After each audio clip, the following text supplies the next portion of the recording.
এই মুহূর্তে সবচাইতে বড় খবর 2025-এর বিধানসভা নির্বাচন দিল্লিতে আপনারা জানেন।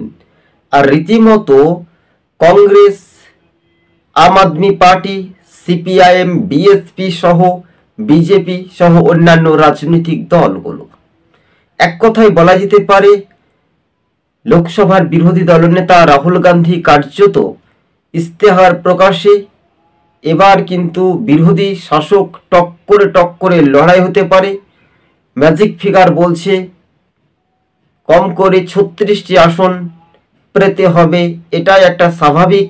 70 আসন বিধানসভা 2025-এ কিন্তু বিধানসভা ভোট রয়েছে।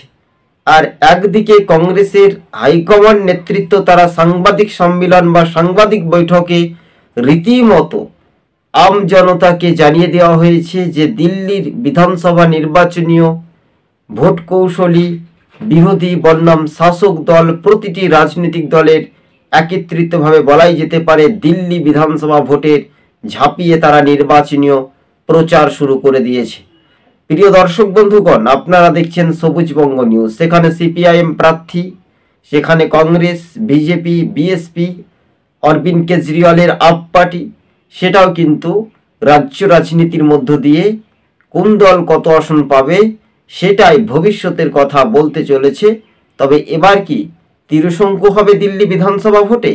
আমরা যদি পরিসংখ্যানটা বলি তাহলে একেবারে বিজেপি কি ক্ষমতায় আসতে পারবে দিল্লিতে, না আপ পার্টি, না কংগ্রেস? এটাই শুধু সময়ের অপেক্ষা।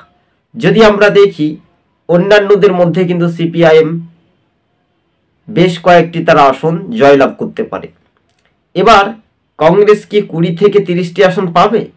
যদি তাই হয়ে থাকে, কংগ্রেস 15টি আসন পাওয়ার সম্ভাবনা বেশি, বলছে 10 থেকে 15।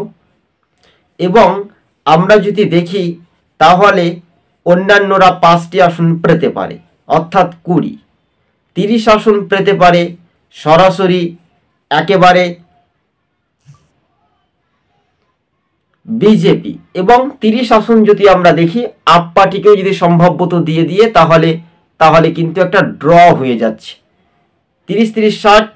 আর এইভাবে যদি আমরা একটা ড্রর মধ্যে যে একটা ড্রপ করানো হচ্ছে, সেটাই একটা বড় চ্যালেঞ্জ বলা যেতে পারে যে দিল্লি বিধানসভাতে একেবারে রীতিমতো অন্যান্যরা 5টি আসনে জয় হতে পারে। তার মধ্যে সিপিআইএম এর মধ্যে রয়েছে সম্ভবত, কংগ্রেস 10টি আসন পেতে পারে সম্ভবত, 10-5-15। এবার দেখা যাচ্ছে যে রীতিমতো বিজেপি সেখানে তারা একেবারে ম্যাজিক ফিগার কি পার করতে পারবে না, ত্রিশঙ্কু হতে পারে, এমনটাই খবরের ইঙ্গিত।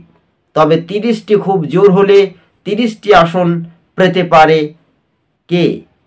Up party. এটাই স্বাভাবিকভাবে, বা অন্যান্যরা বিএসপি 2টি 1টি করে আসনও পেতে পারে। তাহলে সেক্ষেত্রে যদি বিএসপির যদি আসন চূড়ান্ত হতে পারে, বা অন্যদিকে আসারউদ্দিন ওইসি যদি কিনা তারা প্রার্থী দেয়, তাহলে কিন্তু ম্যাজিকটা কিন্তু দোরগোড়ায় কোন দল এগিয়ে থাকবে দর্শক বন্ধুগণ, এটাই শুধু সময়ের অপেক্ষা। এটাই বলছে রাজনৈতিক মহল। বিজেপি তারা কিন্তু